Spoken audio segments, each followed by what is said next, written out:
So today we're doing something a little different. We're not digging through a bunch of articles. Instead, our entire focus is on this one single image, a piece of art found on, of all things, a piece of trash.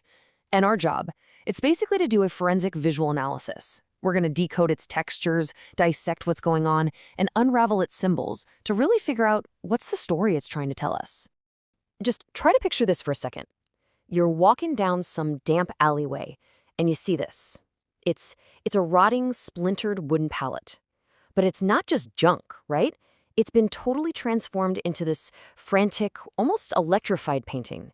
And right away, your brain just kind of short circuits, trying to connect this raw, physical piece of garbage with the really deliberate, calculated art that's been painted on it. And that right there, that's the big question this piece is screaming at us.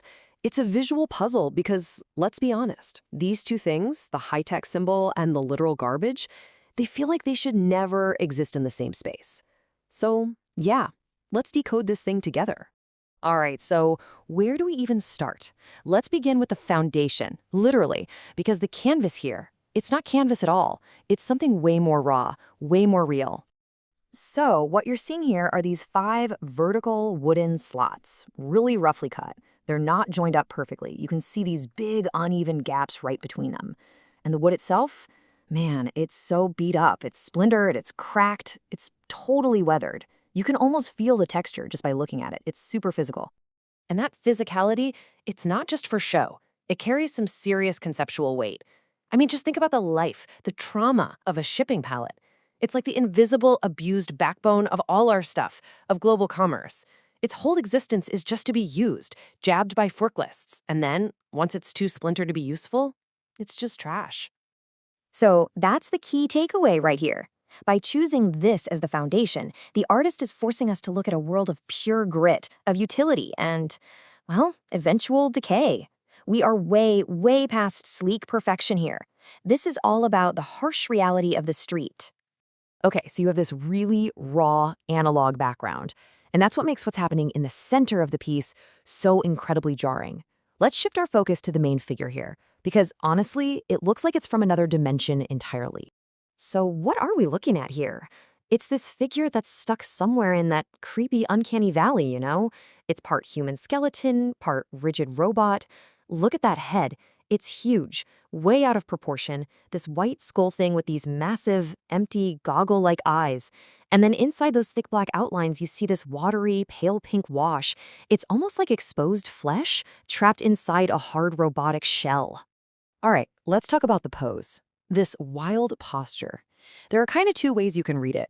On the one hand, maybe it's a nod to street culture, right? Like a breakdancer frozen in the middle of a move. But then you look closer, and those joints are bent in ways that are just physically impossible. The angles are way too sharp, too sudden. And that leads us to a much more compelling theory, I think. This doesn't really look like a human dancing. It looks like a stutter, a glitch, like a corrupted file that's struggling to render, and its limbs are just fracturing into these impossible geometric angles. It's a digital error brought to life. And if we're going with this digital glitch theory, then the aura around the figure, well, that becomes the absolute smoking gun. We have to talk about that glowing cyan line. Because that, right there, is the real magic trick. You've got flat black paint, you've got dull wood, and then this bright blue line just screams off the surface. It seriously looks like a real neon light, but it's just paint. So, how in the world did the artist pull that off? This stark cyan line, this shadow, it might be the single most important visual trick in the whole piece. It just hugs those thick black outlines, and it takes the character from being a simple drawing to this complex, mind-bending illusion. It's the electricity. It's what's powering the glitch. Okay, so what the artist is doing here is they're tapping into this really cool phenomenon called chromostereopsis. Basically, when you put a cool color, like that bright cyan, right next to a warm color, like that pale pink, your brain kind of freaks out. It struggles to process them on the same flat surface. Your eye just gets confused. So what happens is, your retina sees the cool cyan as being further back, and the warm pink as popping forward. And that creates this false glow, this fake light. And what does it look exactly like? The glow of an old CRT monitor. So the artist isn't just painting a character here, they're painting the illusion of an artificial being that is actively short-circuiting. Okay, so we've got this glitching, electrified skeleton. The next logical question is, what's the system that's trying to contain it? And to figure that out, we need to look at the three cryptic symbols that are just kind of floating around the edges. Let's start with the most obvious one, the one that really jumps out. Tucked away in the top right corner, there it is, the retro Apple logo. And look how it's painted. It's so pristine, so exact, it completely clashes with that sloppy, dripping background. It's like this little island of sharp corporate perfection floating in a sea of grime. And choosing that specific logo, man, that comes with a ton of historical baggage. We're talking 1977. Those rainbow stripes were a very deliberate choice to make these new, intimidating computers feel friendly and fun. It was the symbol of this very specific, almost naive, utopian promise, the idea that technology was just going to cheerfully swoop in and solve all our problems. Now I want you to look across the piece to the top left. You see that broken up capital A? There's a real symmetry here. You've got the A on one side and the Apple logo on the other, and they're basically bracketing this frantic figure in the middle. They're acting like a frame. That wild energy is literally being boxed in. But look closer. One little piece seems to escape that box.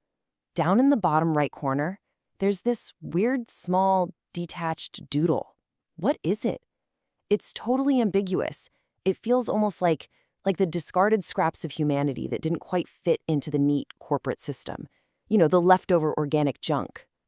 All right, let's pull the camera back. Let's see how all these pieces fit together to build one final, powerful message.